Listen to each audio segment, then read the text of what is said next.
심채경 박사님이 사랑한 인간. 예.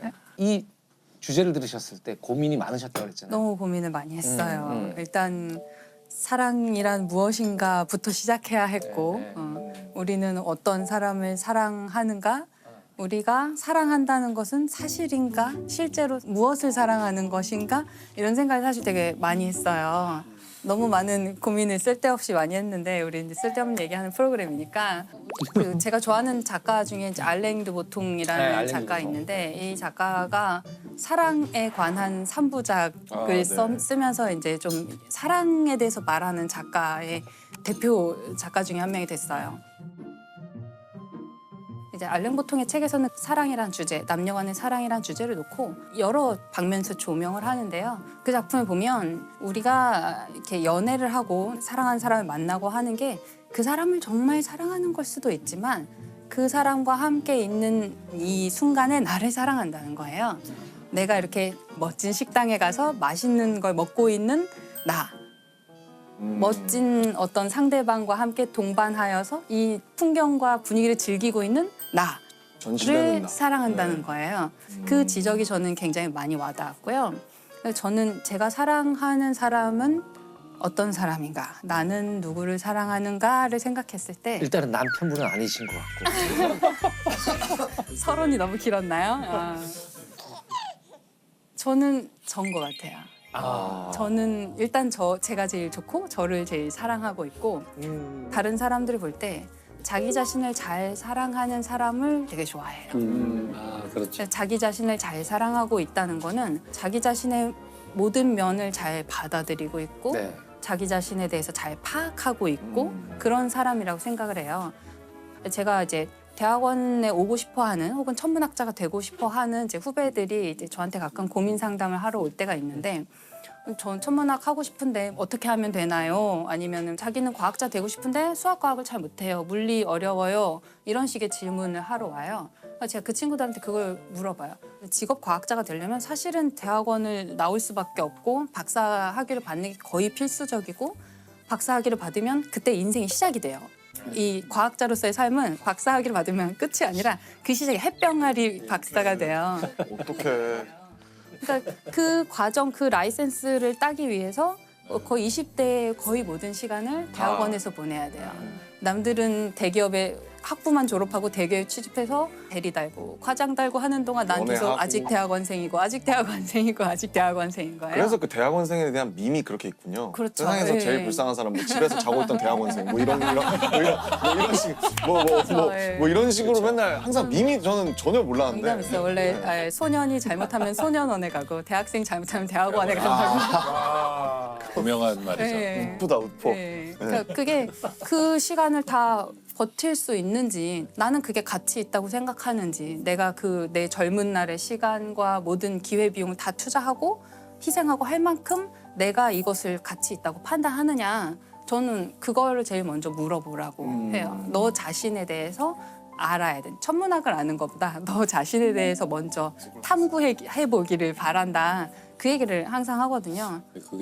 이게 자기를 아는 문제잖아요. 맞아요. 예. 근데 이게 맞아요. 철학적으로는 굉장히 어려운 문제거든요. 자기를 안다고 했을 때 첫째 문제는 자기란 무엇인가? 자기. 베이비.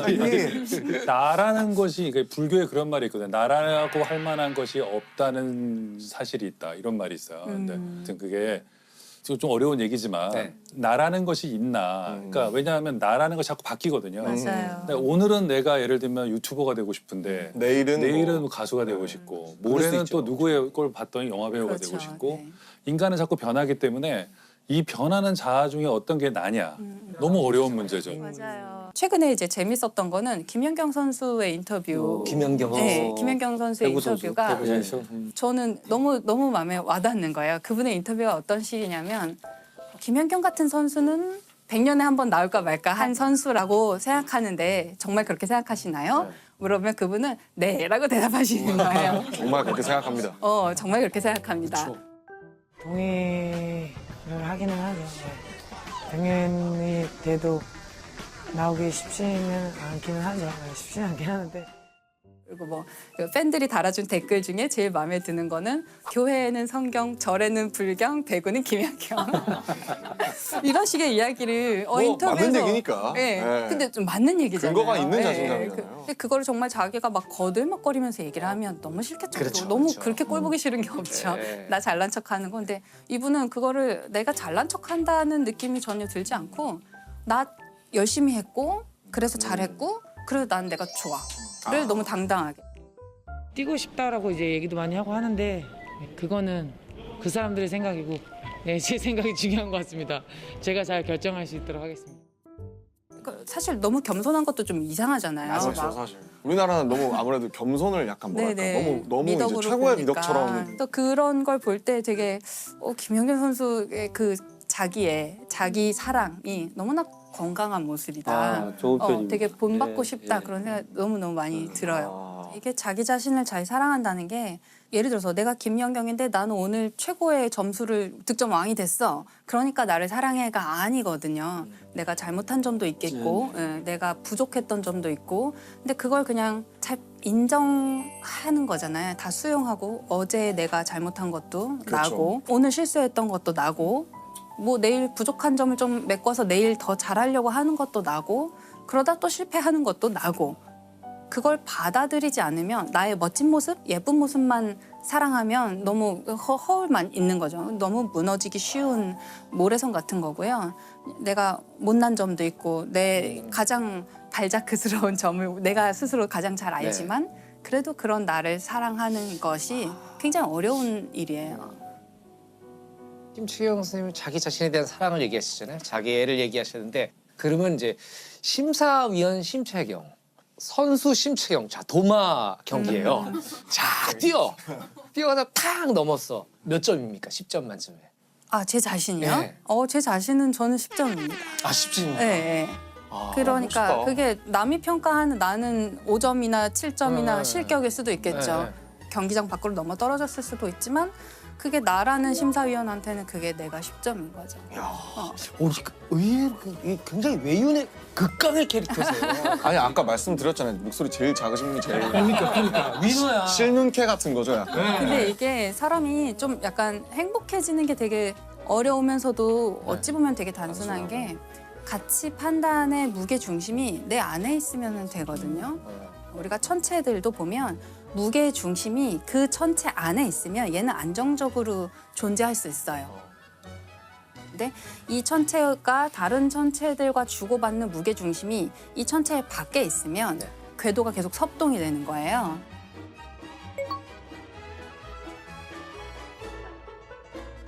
저는 가치 판단의 기준도 그게 자기 안에 있을 때 좀 더 안정적으로 살 수 있는 것 같아요. 그래서 좋아요를 눌러준 사람이 별로 없더라도 괜찮고. 그렇죠.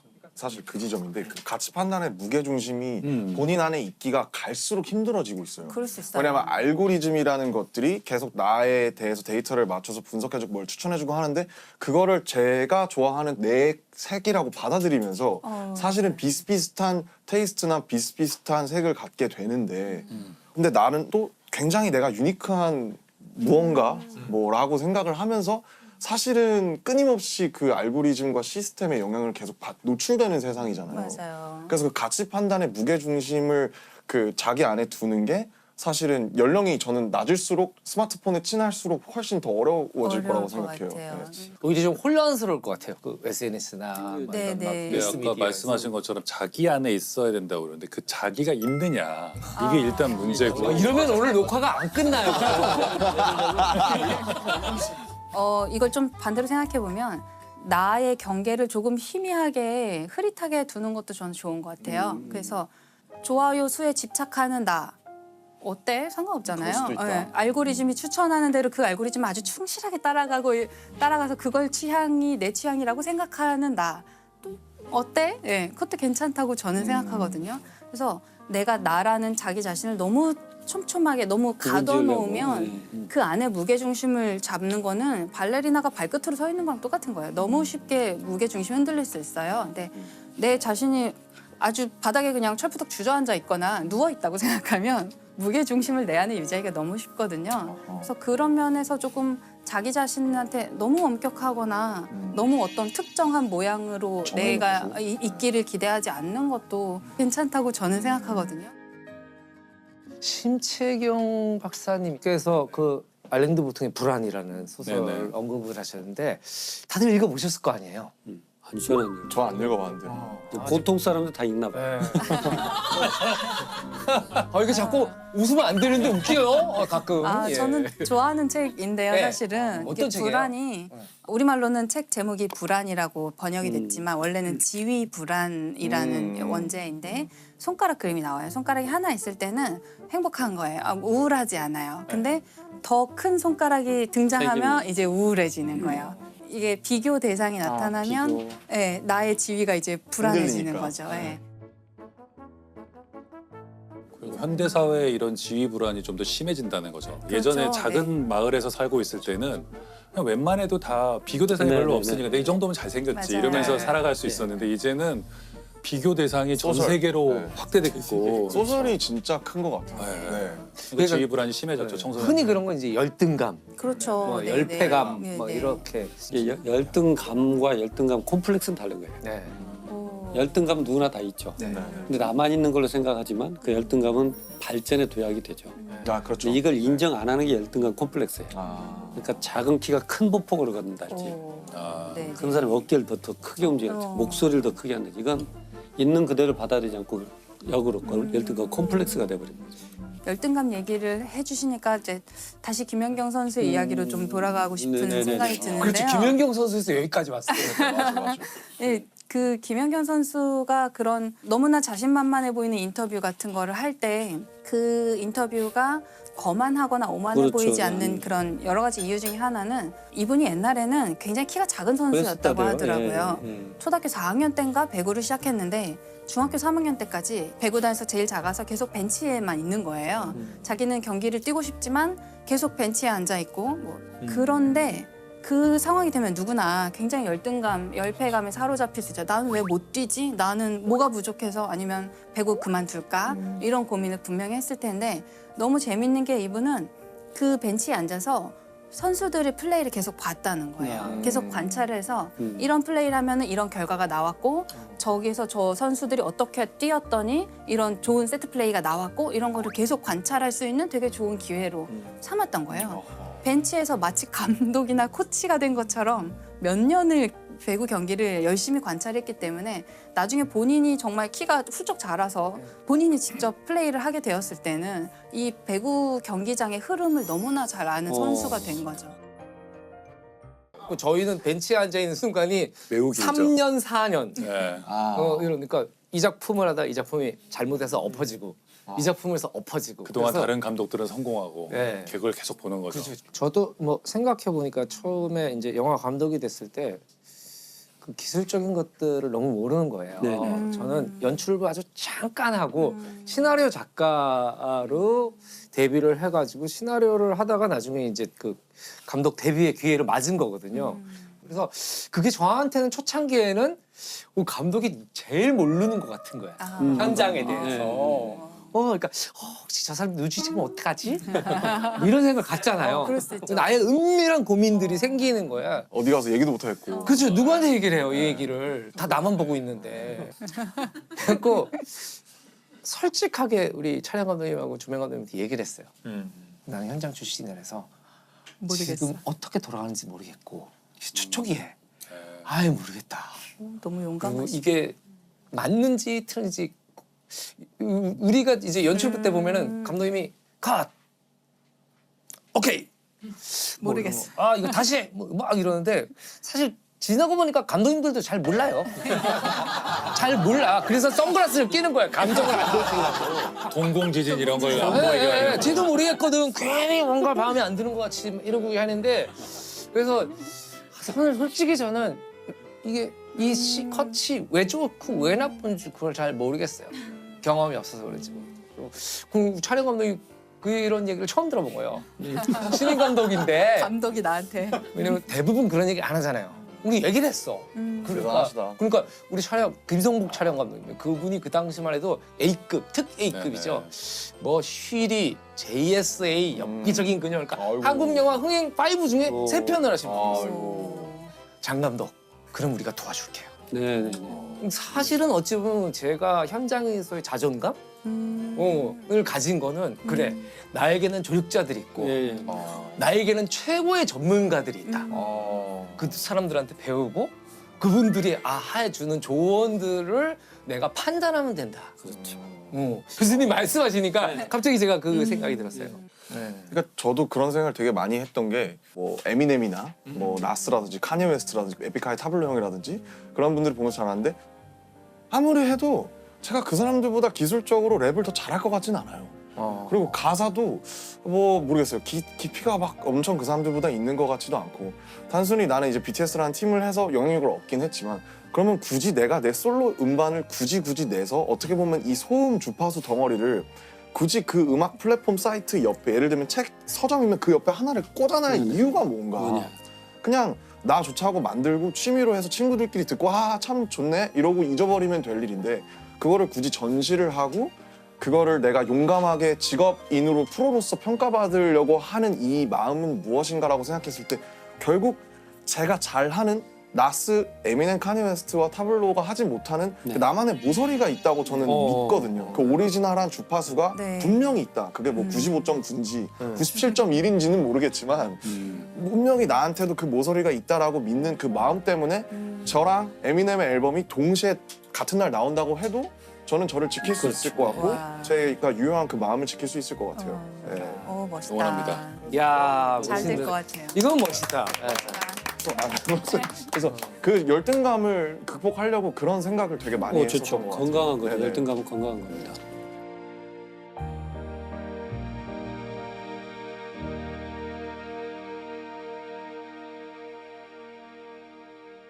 저는 심채용 박사님의 이 사실 우리 사회에서는 굉장히 베일에 쌓인 분 같은 네. 느낌이 있잖아요. 와, 너무나 뜻밖으로 10점 만점에 10점. 점수를 매기는 건 제 예. 자유니까요. 예, 그렇게 자기애가 있으시고 자기 자신을 사랑하시는 분인지. 강하신 것 같아요. 네, 몰라. 네. 진짜 외운의 강. 네. 김상 교수님은 어떠셨어요? 짝꿍이시잖아요. 전 사실 그 심채영 박사님이 쓰신 책이 있어요. 그 책을 보면서 받은 느낌이 있는데 그 느낌과 비슷하다는 걸 다시 한번 확인한 것 같아요. 그 책에서도 이렇게 자신감 뿜뿜하는 얘기들이 많이 나오고 1장의 제목이 대학의 비정규직 행성 연구죠. 잘 있는 그대로 표현한 거죠. 네, 그렇게 쓰는 게 쉬운 일은 아니거든요. 정확하게 표현을 하셨네. 지금은 물론 지금 이제 정규직 네, 몇 달 안 연구이지만 됐습니다. 아이고 축하드립니다. 저 정년 보장의 꿈을 이루었어요. 그렇죠. 그러니까 그걸 스스럼 없이 오히려 그걸 이제 소재로 하여 글을 쓰신다는 거 보면서 뭔가 단단한 분인 줄 알았는데 이제 오늘 보니까 역시 다르지 않았다는 생각이 들었어요. 왠지 이번 편 나가면은 심채영 박사님 공익광고에 나오실 것 같아요. 진짜로. 10점 만점에 10점. 제 생각에 동화를 한번 뛰셔야 될 수도 있어요. 그다음에 심사위원도 한번 하시고. 10점 만점에 10점이었습니다. 저는 캐릭터들을 만들 때 그 캐릭터가 가진 결점들에 대해서 먼저 생각해요. 우리가 사람을 사랑할 때 어떤 장점 때문에 사랑하는 것 같지 않거든요. 어떤 캐릭터가 가진 결점을 우리가 받아들일 수 있을 때 결점을 정말 싫어하는 사람을 사랑하기는 힘든 것 같아요. 그렇죠. 그래서 주인공을 생각하면 이 주인공이 가진 가장 중요한 결점이 무엇인가. 아주 힘 있는 변호사. 이제 요새 흔히 이제 사이다를 주는 플롯들이 있는데요. 빈센조 말씀하시는 거예요? 네. 이렇게 구체적으로. 네, 그런 빈센조 같은 종류의 이렇게 캐릭터. 무적 캐릭터들도 있어요. 근데 네. 저는 인물이 헤쳐나가는 이야기가 이제 네. 길 때 외부의 사건들에 대항하면서 인물들이 이겨나가는 이야기도 있거든요. 이런 경우 이제 이게 사이다 플롯이 되죠. 네. 근데 저는 제가 쓰는 플롯들에서는 선택들이 이 이야기를 만들어가면 해요, 늘. 그런데 이 선택들은 자기가 가진 결함에서 나온다고 생각하거든요. 그래서 이 사건, 외부의 사건과 이 사람의 결함이 결합할 때 이야기가 비극적이 되거나 아니면 또 이야기가 더 커져나갈 수 있는 사건이 되는 거죠. 그래서 캐릭터가 가진 결함이 이야기에선 좀 필연적인 것 같다는 생각을 저도 해요. 결함이 중요하다고 생각하는 게 사실 그 파인만이 파인만 아니, 좋아요 저. 아까 저희가 그 파인만 이야기할 때에도 똑똑하고 훌륭한 물리학자는 정말 세고 많거든요. 근데 유난히 파인만이 꽂히는 이유도 이 사람이 가진 어떤 의미에서는 결점이죠. 물론 본인은 결점이라고 생각하지 않을 수도 있지만 우리의 통상적인 상식으로 봤을 때에는 많은 결점들이 있거든요. 뭐 흑수저라든가 아니면 뭐 교양이 없다든가. 근데 그런 것들이 이 사람의 진정한 저는 매력의 포인트라고 생각을 하기 때문에 결점을 보고서 고르신다는 게 저는 어떤 의미에서는 매력 포인트들을 먼저 짚어내고 있는 게 아닌가라는 생각이 들어요.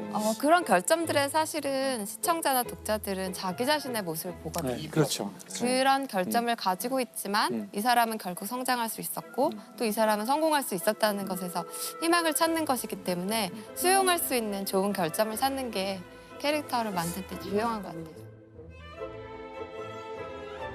아무튼 그 파인만 얘기 한 번만 더 하면 참지 않을 거예요.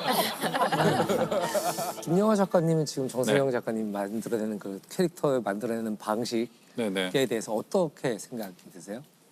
저건 뭐 옛날 고대 그리스의 비극들을 얘기하면 성격이 운명이다 이런 얘기하는데 그 성격이 바로 결함을 말하는 거거든요. 네. 그것이 이제 주인공의 운명이 되는 거죠.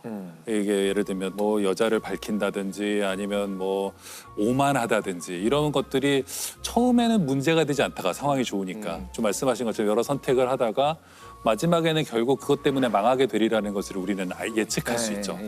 아리스토텔레스가 희극과 비극을 되게 간단하게 구분하잖아요. 그 시학에 나오잖아요. 그죠? 희극은 자기보다 못난 사람들에 대한 얘기고, 그러니까 관객들보다 못하다고 생각하는 사람, 마음 놓고 웃어버릴 수 있는 사람. 비극은 고상하고 자기보다 더 높은 귀족들이라든가 왕이라든가 뭐 이런 영웅들에 대한 이야기인데 여기서 흥미로운 것은 그 영웅이 가진 결함인 거죠. 그들조차도 내면의 결함 때문에 파멸하는 것을 사람들이 보면서 교훈도 얻지만 카타르시스도 느끼고 여러 가지들을 생각하게 되는 거죠. 사실 작은 결함이 현대 반도체도 되게 중요해요. 지금 반도체 중요하죠. 네. 브르지가 맨날 그 하얀 옷 입고 막 들어가는 거 아니에요? 사실 중요하죠. 지금 우리 시대를 이끌고 가는 것이 수많은 반도체들인데 반도체는 어떻게 만들어지냐면은 기본적으로는 실리콘이라는 네. 거의 100%의 순수한 그 크리스탈 실리콘에다가 아주 조금의 결함을 집어넣는데 아주 조금만 넣어야 돼요. 많이 넣으면 안 되고요.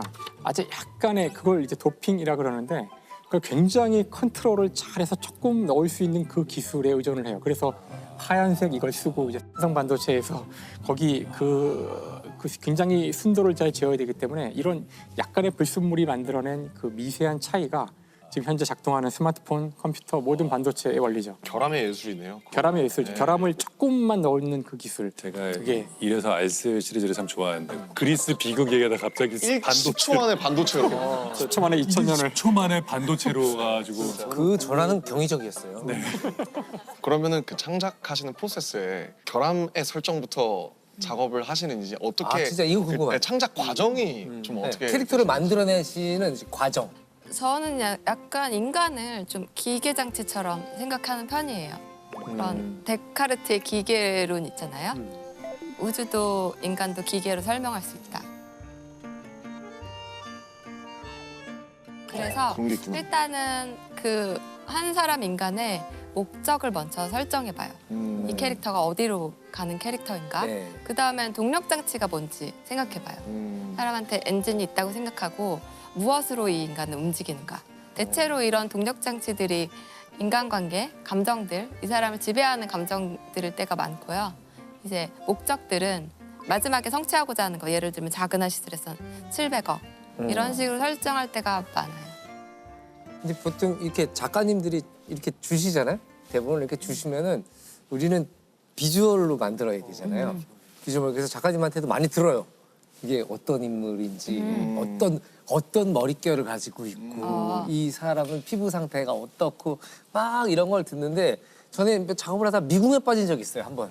그러니까 정확히 말하면 작가도 잘 모르고 그러니까 만들어 놓긴 했는데 그 외모에 대해서 비주얼에 대해서 잘 모르는데 그때 저희 의상 실장님이 그런 얘기했어요. 제일 헷갈릴 땐 신발부터 생각해 보면 돼요. 이 사람은 어떤 신발을 신고 있나. 신발이 사실 우리가 특정하기 제일 좋거든요. 직업이 무엇인가. 저는 작은 아씨들의 인주에 걸음걸이를 너무 사랑했어요. 시나리오에는 그렇게 걷는다고 되어 있지 않거든요. 인주는 언제나 당당해 보이려고 애쓰며 걸어요. 맞아요. 예를 들어 이제 부잣집에 간 동생을 데리고 걸어 나올 때 갑자기 고개를 빳빳하게 들고 걷기 시작하죠. 어미닭이 병아리 데리고 나오는 것처럼. 그때 동생에 대한 책임감이 느껴지고 몇 번씩이나 그 집에 들어가야 할 때마다 네. 용기를 잃지 않으며 걸으려고 하는 게 늘 느껴져요. 아, 그때 왠지 짠하네. 그리고 살인자인 걸 알면서도 누군가를 만나러 갔을 때 그때도 힘차게 걷죠. 그런 것들은 시나리오에 써 있지 않거든요. 네. 배우가 저는 늘 걸음걸이에서부터 목소리 높이에서부터 캐릭터에 접근한다고 느낄 때예요. 그 배우가 소화해낸 건가요? 네, 그렇죠. 배우가 오랜 고심 끝에 만들어낸 걸음걸이에요. 그게 실제로 연기하고 실제로 다른 사람과 자기 캐릭터로서 대화를 할 때 그런 것들을 알아차리는 힘이 생기는 것 같아요. 그리고 어느 순간에 이 최초 창작자인 작가님의 손을 떠나는 순간에 이게 이제 생물이 되잖아요. 얘가 끊임없이 진화하고 그리고 심지어 그걸 현장에서 연출하는 감독도 그렇고 배우도 이 생물이 어떻게 진화할지 몰라요. 왜냐면 그 생물은 전파를 타고 사람들의 마음속에서 벌써 살아서 막 움직이고 다양하게 변종이 되기도 하고 막 그렇거든요. 그러면은 그 사실은 되게 결점이 많은 그 캐릭터들을 만들어 오셨는데 걔중에 대중의 사랑을 유독 좀 가장 많이 받은 캐릭터가 있을까요?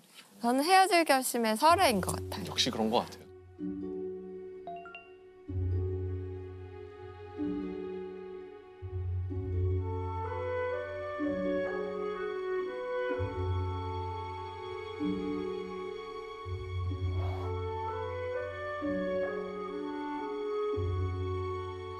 헤어질 결심에 나오는 설에는 어떤 결함이 있을까요? 설애는 네. 일단은 살인자죠. 네, 그렇죠. 근데 저는 설의 결정적인 결함은 헤어지지 못하는 거라고 생각해요. 설애는 중국에 있을 때 네. 엄마를 네. 죽여야 했어요. 맞아요. 엄마가 내가 너무 고통스럽다. 나를 죽여달라라고 말했죠. 네. 근데 엄마를 죽일 수 없었지만 엄마가 너무 괴로워하기 때문에 엄마가 죽는 걸 돕게 됐어요. 네. 이게 헤어질 수 없는데 자기가 헤어진 거죠. 저는 사실 이게 설애의 이야기의 시작이라고 생각해요. 근데 이런 일을 겪은 사람은 네. 저는 제 생각에는 이거보다 더 큰 일을 겪지 못할 것 같아요. 자기 손으로 자기 가장 엄마를. 사랑하는 사람을 죽여야 했던 상황. 어. 그리고 저는 이 사람이 그래서 한국에 엄마의 유고를 안고 한국에 돌아왔을 때 단 하나의 헤어짐도 견디지 못하지 않았을까? 그런 생각이 들었어요. 헤어지느니 그대로 박재화에 대해서 내가 갖고 있겠다. 그러게요. 그러니까 영화의 제목은 헤어질 결심인데 정작 누구와도 헤어지지 못했던 그런 이유 때문에 플롯이 진행이 되고. 근데 사실 저 재밌었던 게 또 한 가지는 이 제목이 이제 헤어질 결심이잖아요. 그러니까 사실 그 남녀의 관계에서 헤어지는 것은 결심할 수가 있죠. 그러게. 근데 이제 만나는 결심은 할 수가 없거든요. 네, 맞아요. 만나기 전에는. 저희 영화에는 거기에 대한 표현이 나오죠. 그래서 사실 전에 그 김영하 작가님이 저한테 추천했던 소설이 있었어요. 기억나시나요?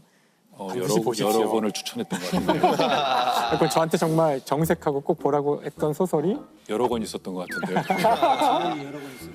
밀랑 쿤데라의 아 참을 수 없는 존재의 참을 수 없는 존재의 가벼움을 네. 그때 제 눈을 이렇게 바라보면서 꼭 보라고 하셔가지고 그걸 제가 정독을 그랬는지 알겠네요. 그 이후에 이제 밀랑 쿤데라의 소설을 거의 다 봤는데 네. 너무 꽂혀서 네. 제가 그 소설을 보면서 느꼈던 그 아주 흥미로운 점 중에 하나가 사랑은 언제나 우연으로 시작한다는 거예요. 그러니까 우연으로 시작하지 않은 사랑은 그 안에 그 두 사람이 사랑이라고 느끼지 않는다는 거죠. 그러니까 이것이 다 짜여진 각본대로 아니면 일어날 일이 일어난 거는 이건 별로 중요하지 않거나 운명적인 만남이 아니라고 생각을 해서 끝없이 그 만남이 우연의 만남이기를 기대한다는 거예요. 그래서 근데 사실 이제 물리학자가 보기엔 그냥 랜덤 프로세스죠.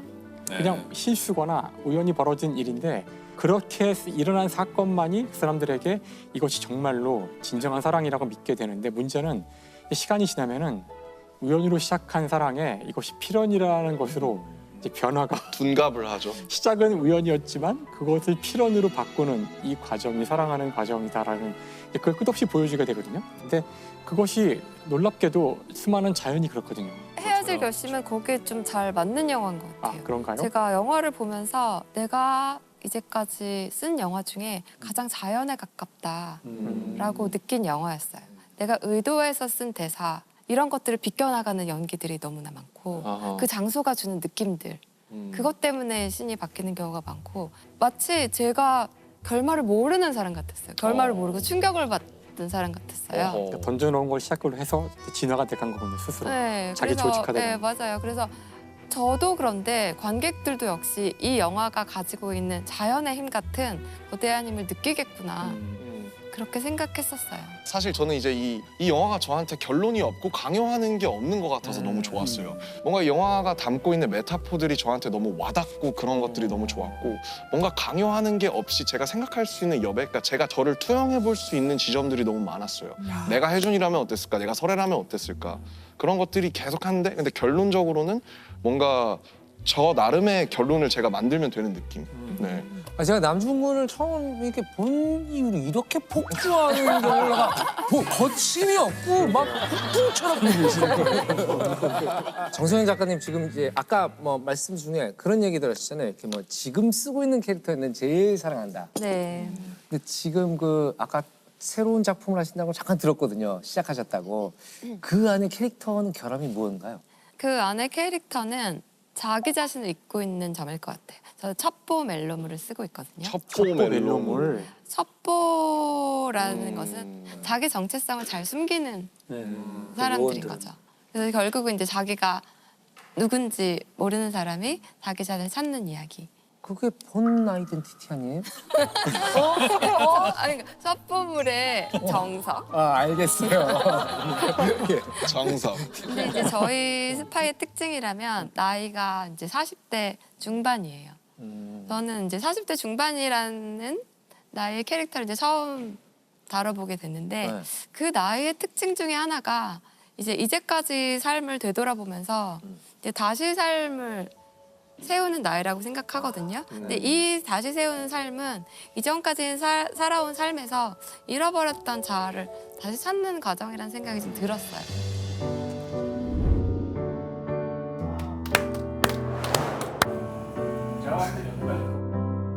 이거 다 이거 하는 내가 할게. 거예요? 내가. 이거 다 해야 된다고요?